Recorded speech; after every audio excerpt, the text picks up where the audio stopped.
Muito bem, está começando a gravação de mais um Entrevistas aqui na TVT. Você nos vê pelas redes sociais da TVT com esta novidade de você poder ver ao vivo a gravação do Entrevistas, que hoje vai ser com a doutora em Economia, Laura Carvalho, professora da Faculdade de Economia e Administração da Universidade de São Paulo, autora de best-sellers na área da economia, está escrevendo.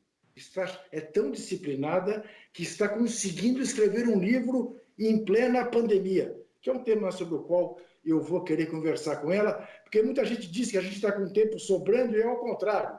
O tempo está escasso e é muito difícil ter disciplina, por exemplo, para escrever um livro. Mas nós vamos falar, evidentemente, sobre as saídas que, eventualmente, a doutora Laura vê neste Brasil de crise econômica, de crise sanitária, de crise da saúde, de crise política. Será que nós temos saída? Daqui a pouquinho a gente começa essa gravação. É só o pessoal afinar os últimos instrumentos e a gente vai para o ar. E você sabe, o programa passa toda quinta-feira, 10 horas da noite, na TVT, canal aberto 44.1.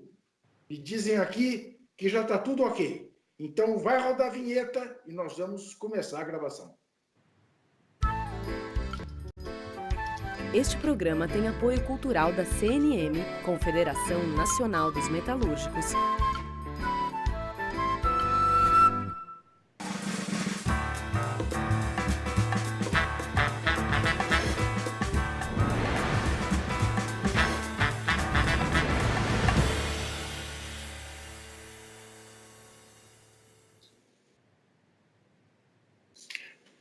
Começa aqui mais um Entrevistas na sua TVT. Hoje vamos conversar com a doutora em Economia, professora da Faculdade de Economia e Administração da Universidade de São Paulo, Laura Carvalho. Vamos conversar, é claro, sobre as saídas que eventualmente ela vê para essa situação em que vivemos todos nós, dentro de casa, seguindo as orientações da Organização Mundial da Saúde, e em que o Brasil enfrenta uma crise econômica, uma crise sanitária, uma crise de saúde, uma crise política, e tem que achar soluções e respostas para isso tudo. Então, a minha primeira pergunta, doutora Laura, é muito singela, muito simples, para você resolver assim rapidamente. Fosse você a ministra da Economia no lugar do senhor Paulo Guedes, o que você faria neste momento no Brasil? Então, Juca, eu acho que para a gente entender o que o Ministério da Economia deveria estar fazendo, né, é importante a gente entender qual é a origem dessa crise econômica, vamos dizer assim, né? A crise ela tem várias dimensões, ela tem uma dimensão sanitária, uma dimensão social, uma dimensão política, né, no caso brasileiro, e uma dimensão econômica que deve nos levar para a pior queda do PIB da nossa história, não só o Brasil, vários outros países já estão prevendo um colapso inédito, né? Mas o que tem se visto da postura do Ministério da Economia, que na verdade está associada à postura do governo Bolsonaro nesse tema, é um diagnóstico de que essa crise econômica que já se abateu sobre o Brasil, ela tem origem nas medidas quarentenárias, né, impostas para a resolução do combate à disseminação do vírus. Quando, na verdade, a crise econômica ela tem origem no contágio pelo vírus, na pandemia, e não nas medidas realizadas por governadores, prefeitos, etc., para reduzir o contágio. Por que isso é importante? Né? Porque se você parte do princípio que a crise está gerada só pelas medidas, né, que as medidas que estão combatendo a real origem da crise que são a origem da crise, nesse sentido, né, você tem a sensação de que basta retirar, então, essas medidas que as coisas vão voltar ao normal e que a economia vai se recuperar. Então, o papel do Estado ele fica menor, vamos dizer assim, porque então quer dizer que o Estado está atrapalhando o funcionamento da economia ao colocar essas medidas e não o contrário, né? E não o papel do Estado como ainda mais necessário para combater todas essas dimensões da crise que a gente está vendo, né? Aí, Então, fala, Ju. Diante disso, é claro, a gente sabe, estão tentando justificar com a pandemia um fracasso que, aliás, já vinha de antes da pandemia. O PIBinho, o desemprego que eles diziam que debelariam com as medidas que foram tomadas pelo Congresso Nacional e que, ao contrário, só aumentou o desemprego. Mas o que fazer? Por exemplo, você imprimiria dinheiro neste momento? Que eu vejo essa discussão. Eu acho que a gente tem que dividir as medidas, dada a origem da crise, que é o próprio vírus, a gente tem que dividir as medidas em duas etapas principais. Primeira etapa é a etapa em que a gente ainda está sob as medidas quarentenárias, ou seja, vários estímulos que costumam ser pensados para cenários de crise econômica como essa, né, para cenários de recessão, não conseguem ser implementados nessa primeira fase, porque essa primeira fase requer que você feche setores, que você esteja, por outro lado, em casa, reduza a circulação de pessoas, e essas medidas, é evidente que nem são, vamos dizer, que são fundamentais para que a gente consiga recuperar a economia depois, inclusive, para além de evitar o número de mortes, elas impedem que a gente atue por meio de estímulos chamados macroeconômicos convencionais, que costumam fazer o quê? Costumam fazer com que as pessoas tenham um impulso maior de consumir, e aí, ao consumir mais, gerem mais vendas das empresas, e isso volta a fazer a economia girar, né? Esse tipo de medida, a gente não consegue pensar nessa primeira fase, porque você nem acha desejável e nem é possível que as pessoas saiam para os shoppings comprando passagens aéreas, né? Não é esse a exigência, não é essa a exigência dessa primeira fase. Então, nessa primeira fase, as medidas elas são quais? Elas têm que ser medidas de, um lado, para preservar a renda das pessoas o suficiente para que elas mantenham o seu consumo essencial. Então, nesse sentido, o auxílio emergencial é evidente que é uma medida expressiva, relevante, tá? Com todos os seus problemas na implementação, no tempo, e a gente sabe, inclusive, que não foi uma medida proposta pelo Ministério da Fazenda. O Ministério da Fazenda propôs um valor de R$ 200 para um universo muito menor de beneficiários, né, com um total que era 10 vezes menor em valor do que o que acabou sendo implementado no valor total aí, né? Mas é uma medida importante. Então, nesse sentido, eu não teria nenhum problema em executar algo desse tipo, que é de magnitude substantiva. A gente está com previsões de que isso vai ser mais de 2% do PIB em 2020, só de auxílio emergencial. Então, acho que a gente tem que valorizar, porque é uma medida significativa e que vai no lugar certo. Ela está tentando preservar a renda até para que as pessoas consigam cumprir as medidas quarentenárias, ou seja, ela ajuda tanto a economia a não sofrer um choque tão profundo, quanto no combate às origens dessa crise, que são de saúde pública, né? O segundo tipo de medida para essa primeira fase são as medidas para as empresas não fecharem, né? Essas medidas para as empresas não fecharem, elas são muito importantes também para preparar a recuperação, porque se você chega na segunda fase, que depois do fim dessas medidas quarentenárias, e as empresas todas já fecharam, demitiram as pessoas, é muito mais difícil você desenhar um plano de estímulo que funcione, né? Esses vínculos entre empregados e empregadores se quebram de forma permanente, os negócios fecham, só os grandes sobrevivem. Então, aí você precisaria estar sendo muito mais enérgico do que o Ministério da Fazenda, o Ministério da Economia está sendo nesse momento, em medidas para garantir crédito para as micro, pequenas e médias empresas. Então, o governo até estabeleceu linhas de crédito, mas a gente sabe que o BNDES, por exemplo, que é quem tem expertise para fazer isso, vinha sendo desmontado, então já vinham devolvendo recursos do BNDES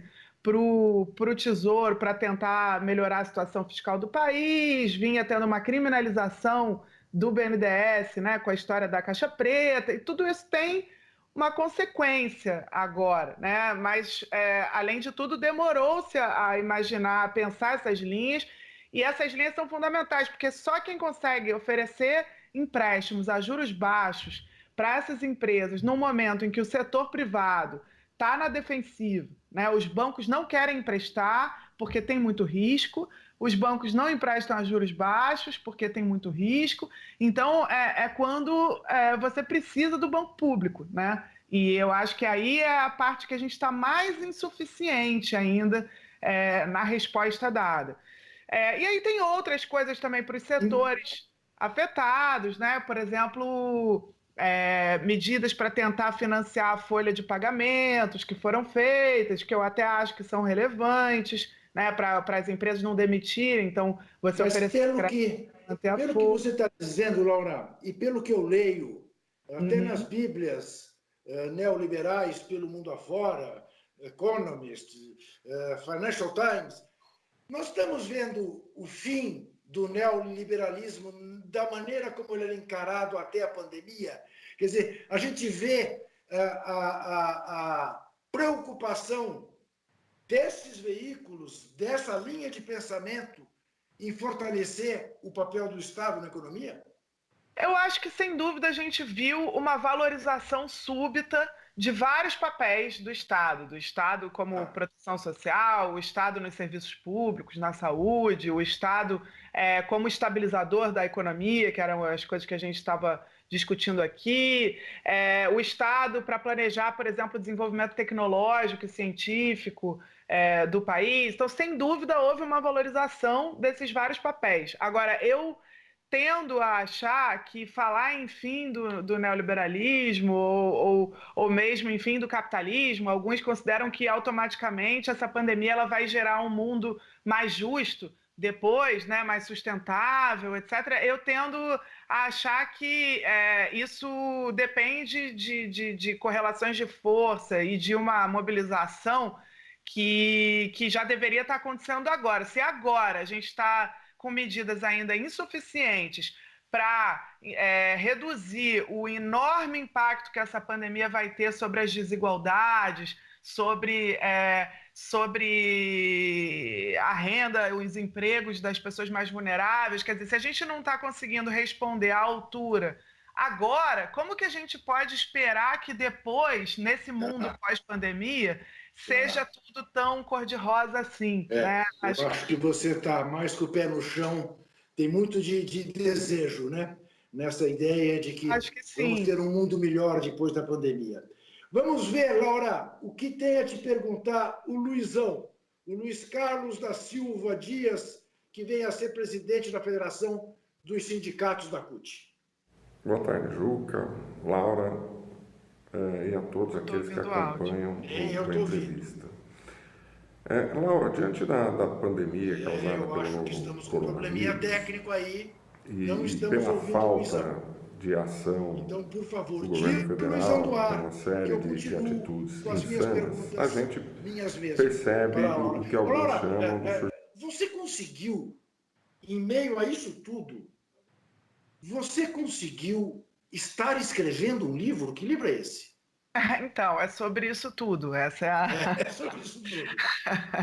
Na verdade, assim, o que aconteceu? Eu até tinha um projeto de livro maior e que já vinha de algum tempo. No início da quarentena, eu comecei a tentar esboçar alguma coisa, voltar para ele, mas aí a editora que publicou o meu primeiro livro, Valsa Brasileira, acabou decidindo lançar uma coleção sobre a pandemia, em que vão ser vários livros e-books, na verdade, então livros em formato digital, mas que podem ser impressos sob demanda. Então, o mercado de livros no Brasil está sofrendo. Terrível, né? Aliás, mas os livros digitais estão subindo muito em vendas. Então as livrarias estão fechando, tá? Aliás, uma dificuldade enorme para as livrarias menores, independentes, mas você tem esses e-books que estão crescendo muito. E aí a ideia é que tenham várias menções. Então vai ter um monte de gente escrevendo. Marcos Nobre vai escrever sobre a política, a dimensão política da pandemia. Aí você tem o Guga Chakra, que vai falar sobre a questão internacional. Enfim, você tem uma lista, Maria Homem, sobre a saúde mental na pandemia.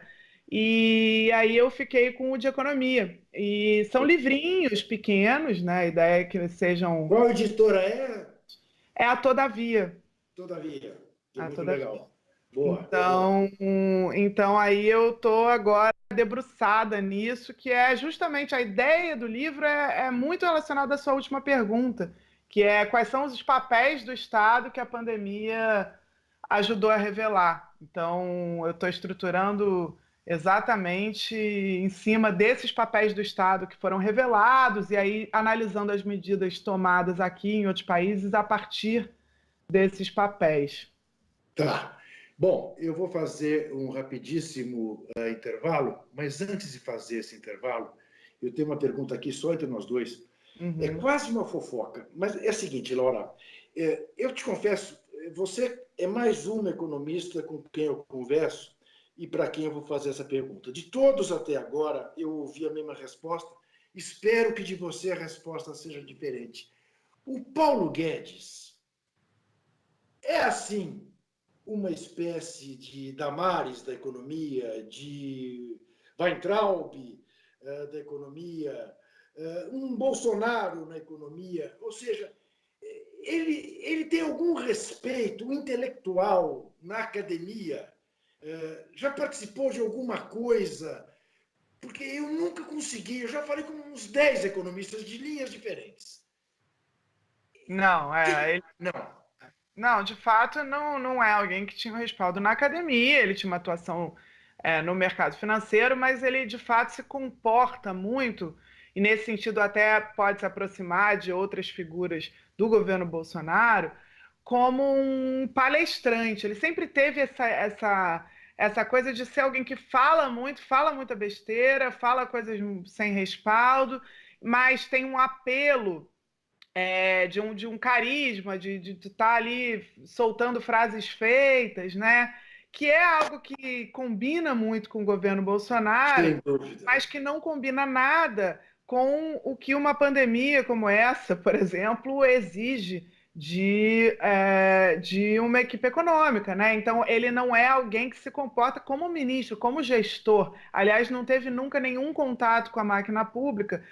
Tem essa brincadeira, né, de que aqueles que acham que o Estado é mais ineficiente são aqueles que são mais ineficientes quando chegam ao Estado, né? Porque, de alguma maneira, você acha que o Estado é tão... Você sempre tratou o Estado como esse ente abstrato, que você criminaliza, que você acha incompetente, que você acha que só está atrapalhando as coisas, aí você vai para esse Estado e você passa a atrapalhar as coisas, porque você não tem a capacidade de armar, de preparar uma reação, né? Em bom português, estamos diante de um governo de animadores de um show tétrico.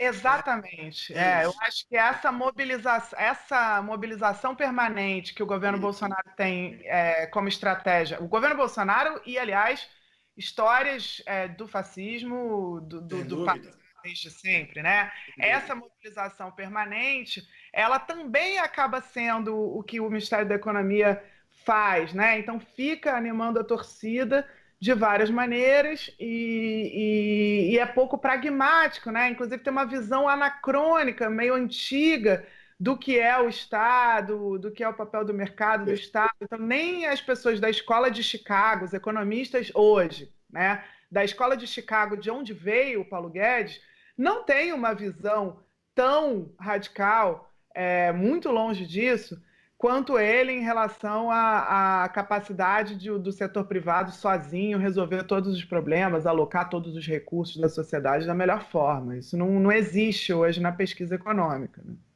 Tá perfeito. Vamos fazer um rapidíssimo intervalo e já voltaremos com a gravação. Fique aí nas redes sociais, você que está ao vivo.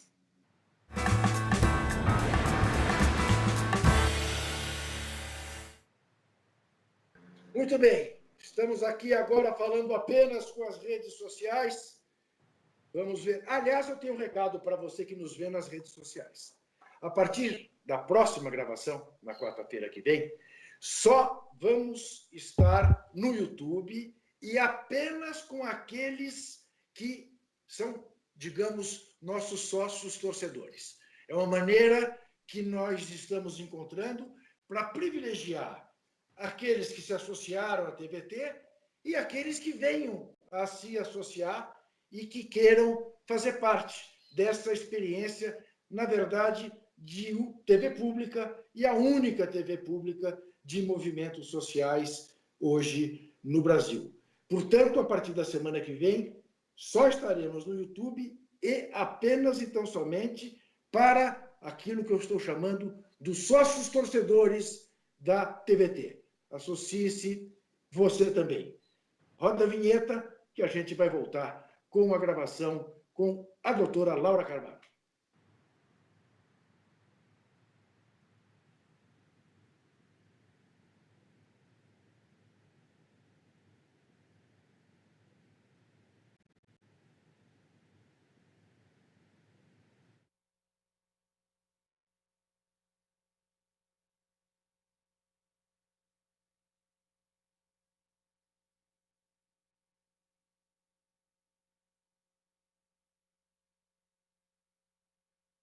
Boa tarde, Juca, Laura e a todos aqueles que acompanham o Entrevista.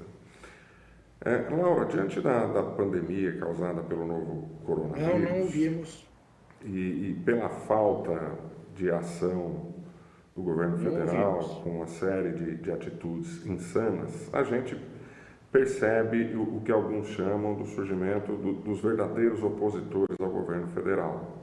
Estou falando aqui de alguns governadores e prefeitos que têm diariamente ocupado Vamos rodar outro para se posicionar contra alguns agora, posicionamentos. Dando vinheta. Olá, TVT, meu nome é Elizabeth Sacramento, sou diretora do Cid Bahia e também da Federação Nacional do Ramo Químico.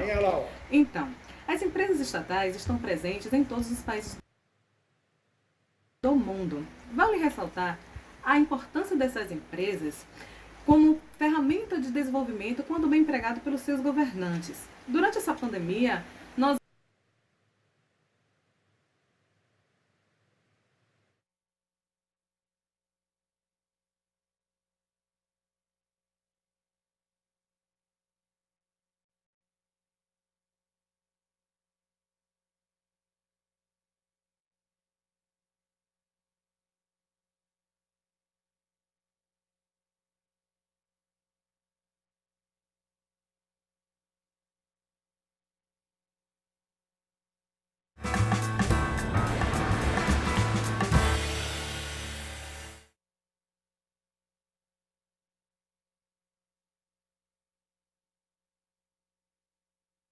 em Economia, Laura Carvalho, professora da Faculdade de Economia e Administração da Universidade de São Paulo.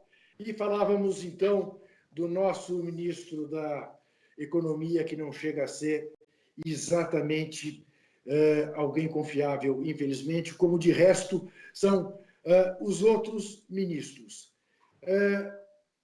Você imagina, Laura, que a gente tenha, em função do esforço de prefeitos e de governadores, alguma possibilidade de sair desta pandemia minimamente organizado, não? Olha, Juca, cada dia parece menos, né? Eu acho que o caminho já seria longo se a gente estivesse fazendo as coisas da maneira correta, né? Então, como eu tinha dito antes, para recuperar a economia, né, além de você conseguir combater o contágio, saíram, por exemplo, dados de reabertura de estados norte-americanos que já começaram a reabrir seu comércio, etc., né? Texas, Tennessee, Geórgia, estados do Sul.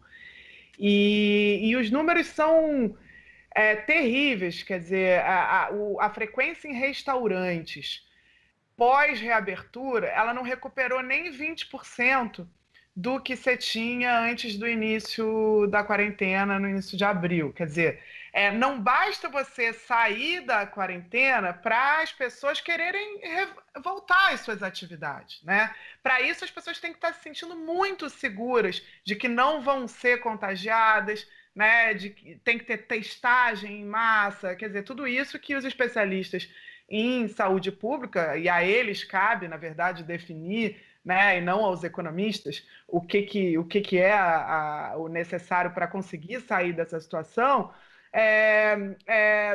mostra que a gente ainda não tem, né? Então, a gente nem combateu o contágio do vírus, como é que a gente acha que vai conseguir ter uma saída organizada em que as pessoas se sintam confortáveis para voltar às suas atividades e com isso a economia retome, né?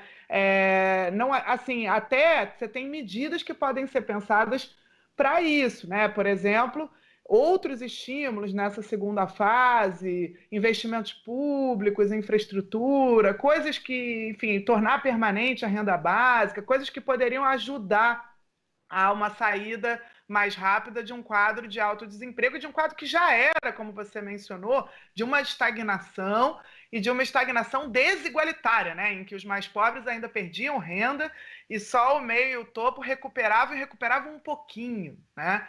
Então, num quadro desse, você poderia até pensar medidas, mas para essas medidas funcionarem, você tem que ter conseguido combater o vírus. Você tem que ter chegado num ponto em que as empresas se sentem seguras de que vai ter consumidor, de que vão poder investir, vão poder produzir, e que os consumidores se sintam seguros para consumir, para ir e voltar às atividades que faziam. E isso está parecendo, Juca, que não só já é longe para o mundo inteiro, né? Está distante para o mundo inteiro, está todo mundo tendo dificuldade. Mas aqui não é nem que é um longo caminho, parece que a gente está num caminho errado mesmo. A gente pegou uma bifurcação e que está levando a gente para um outro lugar, que é um lugar trágico, né? Se não for a contramão, né, Laura? Pior que pegar a bifurcação, né? Pois é, exatamente. Não, você sabe que você está falando uma coisa que faz todo sentido. Veja que curioso. Você sabe que em 2009 houve uma epidemia H1N1 no México. E o México suspendeu a presença de público nos jogos de futebol. Vencida a epidemia, reabertos os estádios, a frequência de público foi de 20% em relação ao que era anteriormente. Exatamente. Porque as pessoas tinham medo de se aglomerar. Claro! Então você imagina hoje tomar a decisão de fazer uma viagem que não seja obrigatória, tomar a decisão de ir a um cinema, né? um teatro.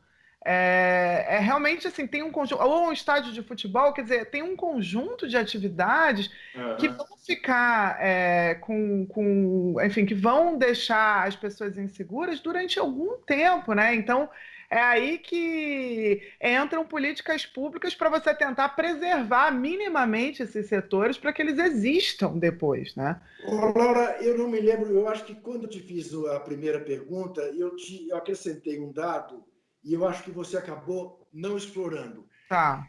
Você imprimiria dinheiro? Eu acho que é importante essa pergunta. Isso. Porque eu vejo tanta discussão. Inflaciona, não inflaciona? Esse tema é muito complexo, né? Mesmo para estudante de economia, isso aí eu brinco que é um curso de uma disciplina de graduação para explicar como é que funciona a relação entre o Banco Central, impressão de moeda, criação de moeda pelos bancos, como é que o Tesouro entra na história, né? O governo com seus gastos, enfim. Mas sem entrar nesse meandro, né? O que eu acho?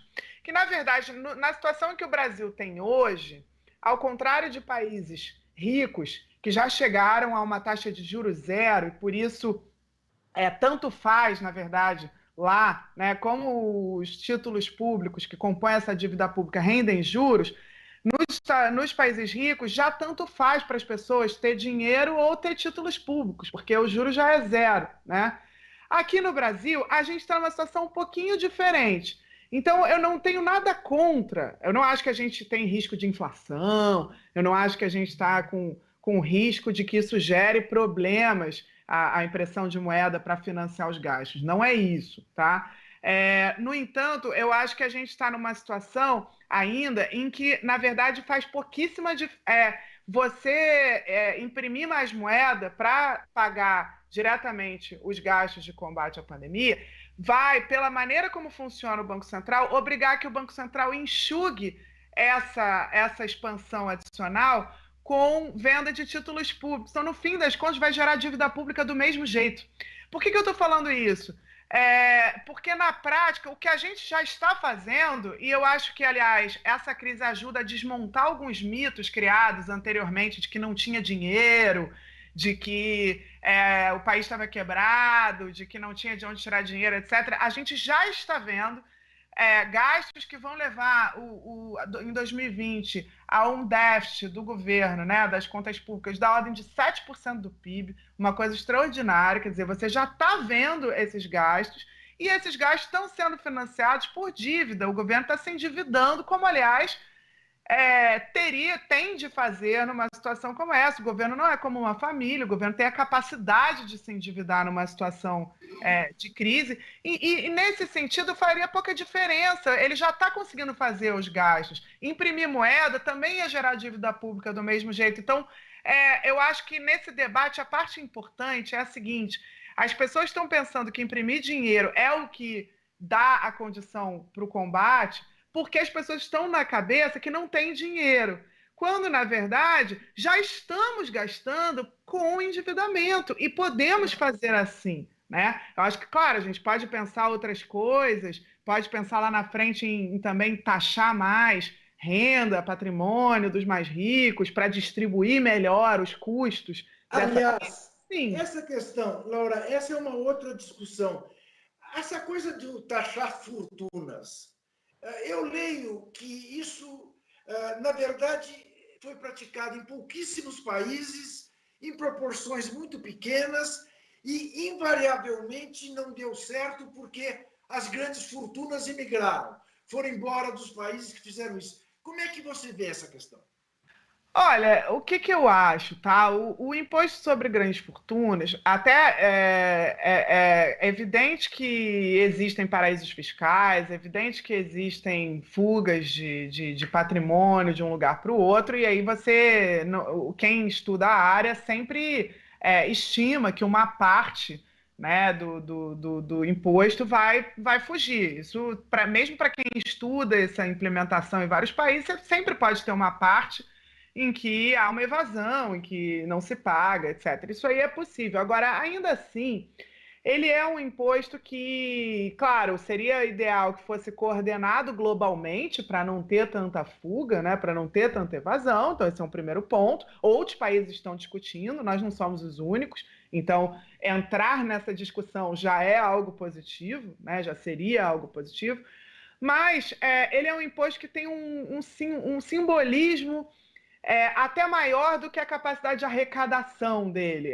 Ele vai no ponto, no sentido de que ele vai na concentração de riqueza no topo, que é realmente onde a concentração de renda se perpetua, porque as pessoas vão acumulando volumes tais de riqueza que, mesmo se você taxa a renda, tributa direito, outras coisas, você não consegue se livrar desse tamanho de desigualdade, porque você está acumulando há muito tempo essa desigualdade. Então, ir na riqueza, ir no patrimônio mesmo, de quem está no topo, é ir, vamos dizer, no que está gerando também as desigualdades a cada ano, né? Agora, eu acho que essa é a grande medida que vai gerar arrecadação para fazer outras coisas. Não acho que até não é irrelevante. Tem um estudo aí de que dá para arrecadar 30 bilhões, 30 bi não é irrelevante, é significativo, mas eu acho que para tributar e arrecadar, a gente tem que ir para a tributação da renda também. Então, no Brasil, a gente sabe que a alíquota máxima de imposto de renda é 27,5%. Muita gente no topo da distribuição nem paga isso, porque tem isenção de lucros e dividendos distribuídos da pessoa jurídica. Quer dizer, você tem um espaço de arrecadação com certeza muito maior se você tributar, criar uma alíquota adicional para tributar as rendas mais altas, acabar com a isenção de imposto de renda da pessoa física para lucros e dividendos, uma série de elementos que deveria ser. Há questões aparentemente apenas simbólicas, que eu não sei que volume teriam na economia, mas que chamam atenção, né, Laura? Por exemplo, essa coisa de todos nós pagamos o imposto chamado IPVA do automóvel. Quem tem um iate ou um avião não paga imposto sobre isso. É um escárnio, não é?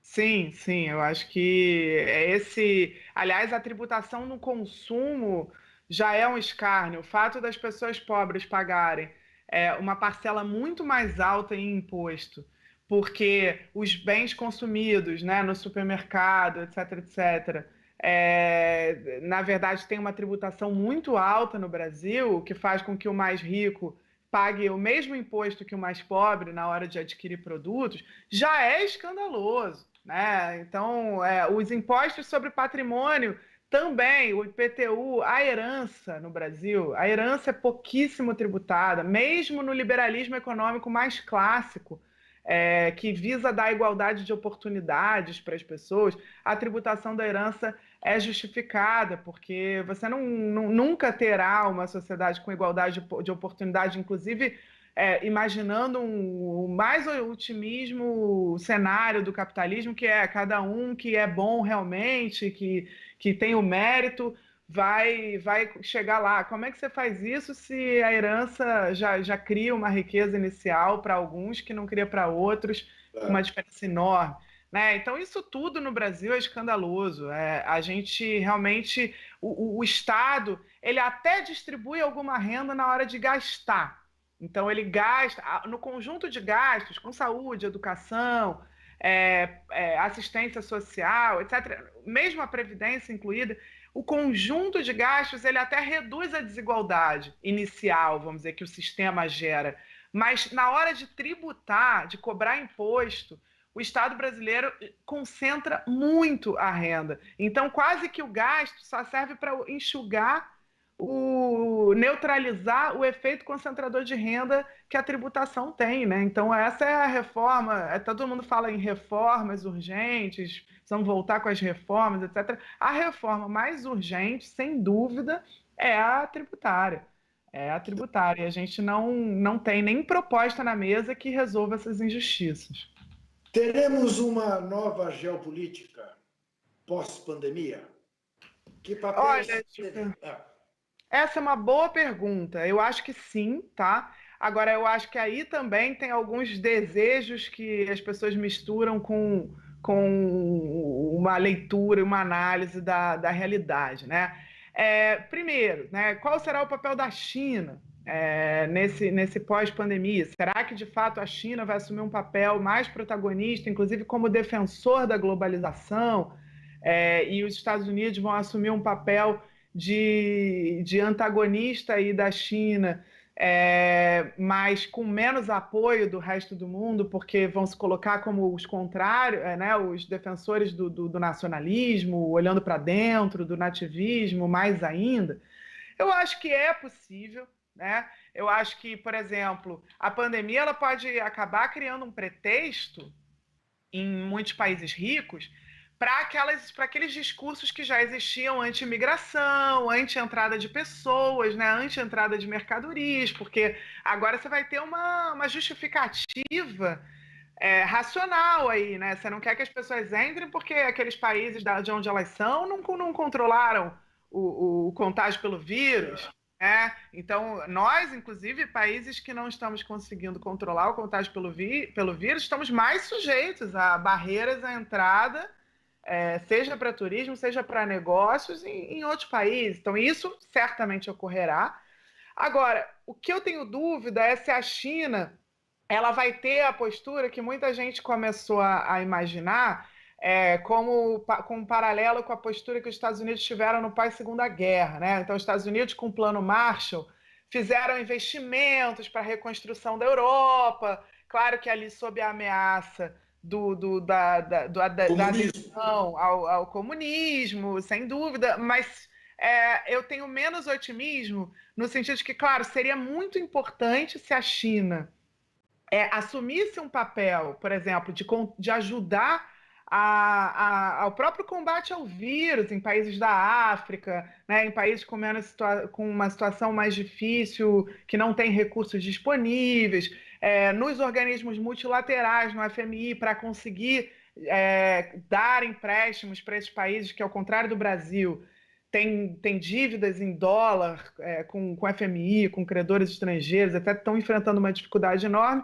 E eu não vejo a China assumindo essa posição tão, vamos dizer, solidária e voltada para essas instituições multilaterais que poderiam, enfim, que poderiam ser uma saída, né, global para essa tragédia que a gente está vivendo.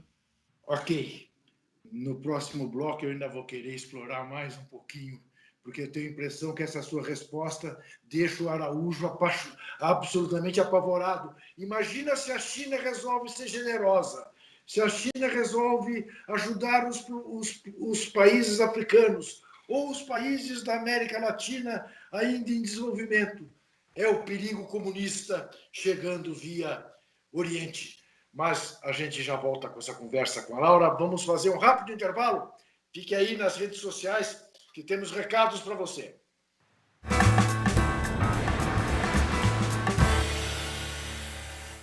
E não são poucos os recados. Vamos ver aqui o que a diretora Isa Chedi manda eu dizer e eu obedeço. Estamos tendo problemas com áudios dos VTs. Você que acompanha a gravação, é assim mesmo na televisão. Nós vamos aproveitar esse intervalo para testar mais uma vez. E se der certo, a gente roda as perguntas no próximo bloco. Aí eu vou lembrar você que a partir da semana que vem, da quarta-feira que vem, a gravação do Entrevistas será feita apenas pelo YouTube e para os nossos sócios torcedores, aqueles que estão inscritos na TVT. É uma maneira de dar alguma vantagem a quem nos prestigia desta forma e de te convidar a passar também a fazer parte desta torcida organizada da única TV pública de movimentos sociais no país. Enquanto a gente vai testar esses áudios, deixa eu ver, testa aí, antes que eu faça algum comentário sobre os nossos amigos que estão nas redes. Oi, Laura, tudo bem? Meu nome é Cátia Errara, sou economista do DIEESE e trabalho nos sindicatos bancários de São Paulo. Bom, eu gostaria que você tratasse de duas questões. Então, vamos lá. Praticamente é consenso de que o Estado brasileiro precisa... A Laura também não ouve a vinheta. Eu normalmente ouço a vinheta. Né? Enfim, gente, eu acho que, infelizmente, não deu. Perder 3 perguntas inteligentes, mas paciência, porque a Laura tem uma aula para dar daqui a pouquinho, não podemos segurá-la muito. Verdade. Agora, roda a vinheta, vamos continuar.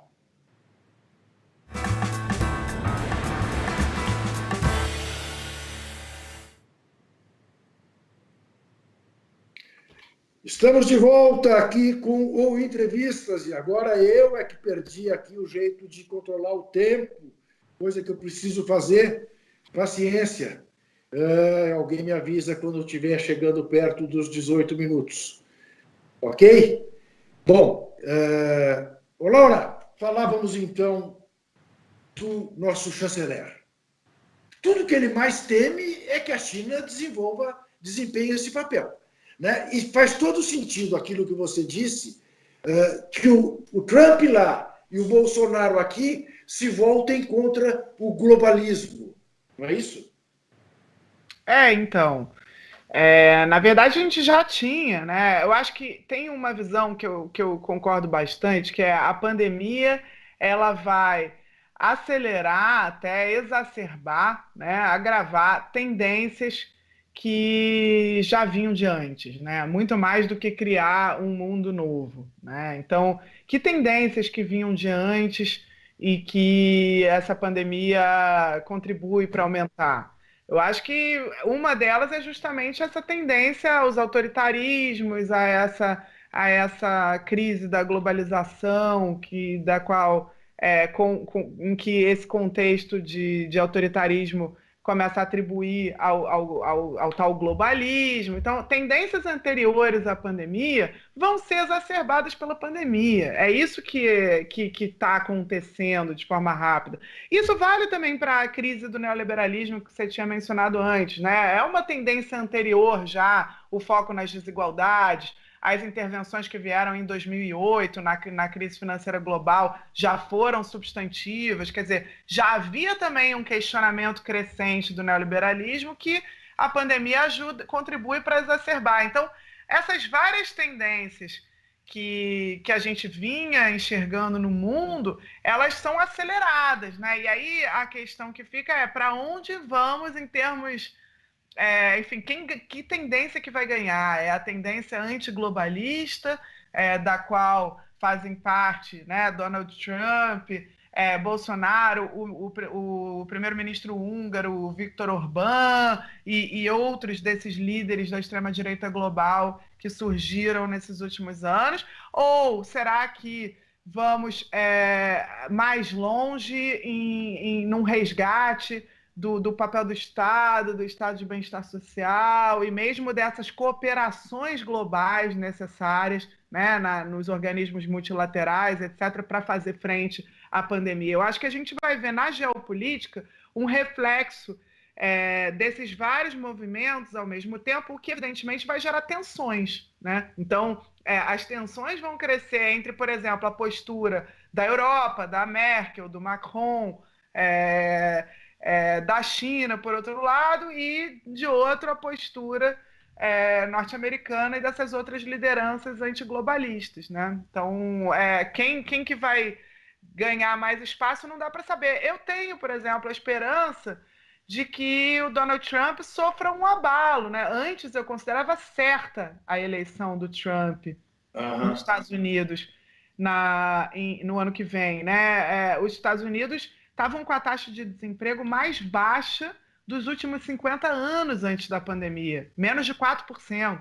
Então, já se falava em pleno emprego nos Estados Unidos antes da pandemia. Então, era muito difícil o Donald Trump perder uma eleição num contexto com uma economia com uma expansão tão longa, com uma taxa de emprego tão baixa e ainda com crescimento de salários. Isso é mérito mesmo do governo dele ou já é... Não, isso já vinha adiante. A tendência não mudou com o governo dele. Na verdade, você continuou com a mesma tendência que já vinha desde que a crise de 2008 passou, vamos dizer assim, passou no sentido de que você teve todas essas reações, esses estímulos e a economia entrou numa nova fase de expansão.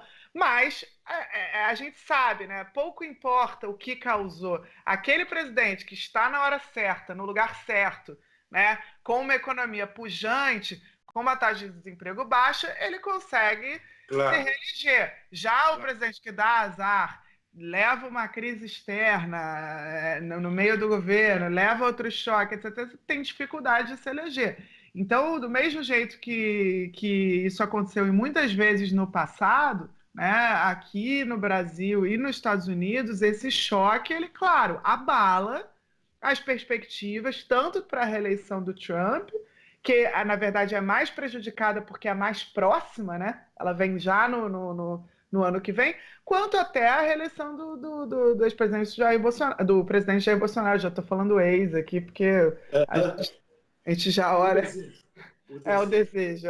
Mas do presidente, Laura, se é que vai ter eleição, né? Pois é, então vamos. É claro que eu não vou ter você à disposição ainda por mais 15 minutos sem explorar a questão do ponto de vista da política. que é ruim, péssimo com ele, a gente sabe. Você vê a possibilidade de ser pior sem ele? Ou seja, de amanhã ele sair e a gente ter um general como presidente da República e aí o estabelecimento concreto do Exército tomando conta do governo brasileiro? Olha, Juca, acho que conhecendo a história do Brasil, a gente não pode nunca afastar essa possibilidade. Esse risco, ele certamente existe. Agora, o fato é que a gente já está diante de um governo que tem um projeto autoritário e que tem os militares nas posições mais altas de poder, né? Então, nesse sentido, enfim, já estamos com o cenário de maior risco, em que, inclusive, polícias, milícias, etc., têm uma articulação para além do exército com o governo, né? Os riscos desse projeto e a maneira como eles têm exacerbado essas tensões com as instituições, com o STF, com o Congresso, tudo isso já mostra um tipo de autoritarismo furtivo, né? que vai se instalando aos poucos, etc., para usar o termo do Pshevotsky, do cientista político. Eu acho que o impeachment, enfim, é desejável, sim. Eu acho que há razões que sobram para isso. Agora, por outro lado, me parece que ainda não há uma configuração política que permita essa via, né? Então, assim, embora eu acho que a pandemia ela tornou ainda mais urgente um processo de afastamento que inclusive, é quase que visto agora como fundamental para o próprio combate, né, ao vírus, considerando a exposição ao risco que está sendo estimulada pelo governo de várias maneiras. Mas, por outro lado, tá claro que não é a visão ainda predominante no Congresso Nacional. Agora, Laura, vou fazer um pouco do advogado do diabo, porque eu sou, hoje, francamente, a favor do impeachment. Uhum. Porque eu acho que agora, inclusive, porque é uma questão de salvar vidas. Sim. Né? Quer dizer, os crimes de responsabilidade do presidente Bolsonaro vão além dos crimes institucionais. Claro. Do Congresso, né? Trata-se de uma questão, né, de irresponsabilidade com as vidas dos cidadãos brasileiros. Porém, tem uma preocupação que eu vejo disseminada por algumas áreas bem pensantes.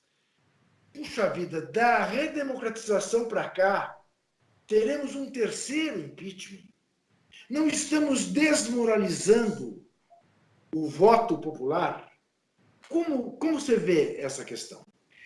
Olha, Juca, também está um pouco fora da minha área, mas a minha impressão é que o impeachment mesmo, desde a redemocratização, se tornou mesmo o mecanismo pelo qual a população e o Congresso Nacional fazem um recall, né? Agora, claro, isso pode ser feito com uma base na sociedade, com uma fundamentação jurídica que seja de fato adequada, com as instituições atuando da melhor maneira, né? E isso pode ser feito sem um consenso na sociedade, sem que as instituições jurídicas, né, e políticas funcionem da maneira correta. E é aí que está o recorte, né, entre, por exemplo, o impeachment em 2016 e o impeachment agora, né? E até nesse sentido, eu acho que, sim, não há dúvidas de que, em termos jurídicos, você tem muito mais elementos agora do que você tinha em 2016, né? Do ponto de vista político, você tem muito mais elementos agora também de ataque a instituições, etc., né? Porque riscos que não existiam em 2016, né? Então, assim, do ponto de vista dos motivos, não há dúvida. Agora, a questão que a gente precisa pensar você precisa, em todo impeachment, de uma mobilização popular. E, embora eu acho que hoje a gente tem já uma maioria de desaprovação significativa do governo Bolsonaro, etc., bom, primeiro a população não pode ir para a rua, né, porque a gente está a população sensata. Exato. A população que quer o impeachment não irá para a rua. E a população que tem ido para a rua é a população que quer um aprofundamento desse modelo autoritário. Então, isso é evidente que cria um risco elevado também de uma fratura na sociedade, inclusive com uma reação eventualmente armada a um impeachment eventual do presidente, né? E a gente tem que, mesmo aí, não sou especialista no tema, mas acho que tem que ter uma avaliação profunda, menos no sentido de rompimento com as instituições, porque eu acho que o impeachment do Bolsonaro é uma força das instituições, representaria uma força das instituições democráticas e não o contrário, como no caso do impeachment da ex-presidente Dilma Rousseff, mas aqui a gente tem riscos também criados, gerados, que não são desprezíveis, né? E aí você teria que estar com um exército, por exemplo, muita clareza de que o general Mourão está dentro do bloco que estaria pronto para assumir o poder de uma forma democrática, por exemplo, né? Tudo isso teria que estar costurado e com o apoio dos vários setores da sociedade para que não haja uma ruptura ainda maior, né? Você não sei se concorda, e eu estou convencido, Laura, de que o apoio que ele foi buscar no Centrão é muito menos para evitar o impeachment e muito mais para decretar estado de sítio diante da aposta que ele faz na convulsão social. Quer dizer, quem propõe o que ele propõe para tratar a pandemia, em última análise, está apostando no quanto pior, melhor, está apostando na convulsão para justificar um estado de exceção e contaria com o Centrão para ter esta maioria, que no caso do estado de sítio é maioria simples, né? Não é nem os 2/3 para o impeachment, né? Não, eu acho que esse risco existe mesmo, Juca. Por outro lado, eu fico pensando, o Orbán, que é o primeiro-ministro da Hungria, o que ele fez? Ele já está no movimento autoritário a partir da pandemia, mas para fazer esse movimento autoritário, ele basicamente teve que valorizar a gravidade da pandemia, no sentido de que ele, ao tomar ele próprio medidas restritivas para a circulação de pessoas, ao que é veiculado na imprensa, etc., ele começou a usar a gravidade da crise sanitária para avançar no autoritarismo dele, com medidas contra a imprensa e assim por diante. Uma coisa que chama a atenção é que o bolsonarismo não se aproveitou da pandemia dessa forma, né? Ele passou a acusar os governadores de estarem sendo autoritários e ele se colocou como paladino das liberdades individuais, de ir e vir, das liberdades das pessoas, etc., E nesse sentido, ele até pode ter perdido aí a chance de ter um avanço autoritário maior, usando a própria calamidade. Ao desprezar a calamidade, ele perdeu ênfase, né? Sim. E aí a questão do estado de sítio, acho que está vinculada um pouco a isso, né? Porque, sim, pode haver uma convulsão social, mas, por outro lado, ele também ele não tem vetado medidas significativas como esses R$600 para as famílias, para as pessoas mais vulneráveis. Isso está lá, inclusive ele está recebendo méritos que não são dele por esses R$600. Então, não está tão claro ainda para mim se a aposta do quanto pior melhor, do ponto de vista da saúde, ela também é uma aposta do quanto pior melhor no sentido da crise social e econômica.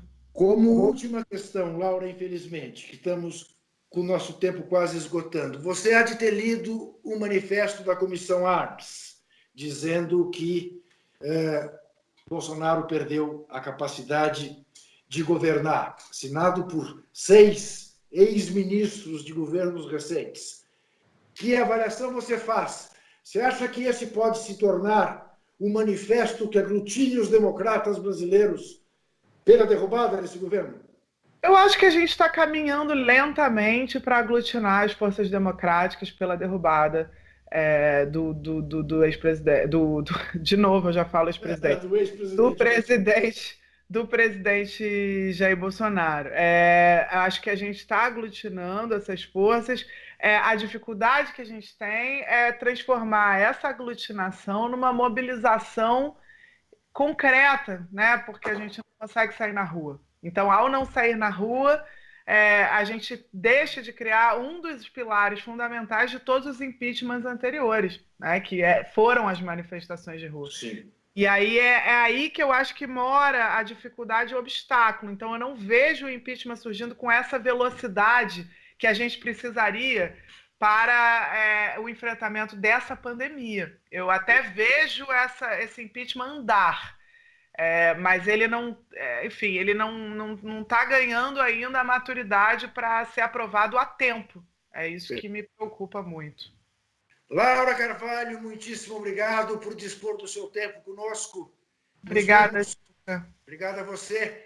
Quero lembrar você que nos vê que quinta-feira que vem estaremos de volta às 10 horas da noite aqui na TVT, canal 44.1, nas redes sociais, a qualquer hora, de qualquer lugar do mundo. Lembrando sempre que desesperar jamais.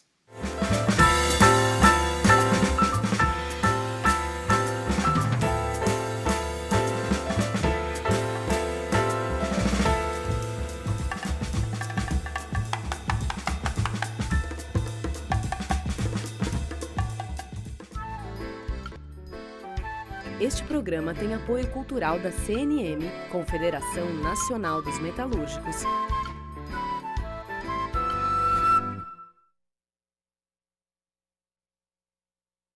Você também para ter esta vantagem de poder ver o Entrevistas ao vivo. Até a próxima. Laura, muito obrigado. Obrigada, Juca. Obrigada a todo mundo aí que ouviu. Eu ainda vou ficar um pouquinho porque eu vou ter que regravar a cabeça de um bloco.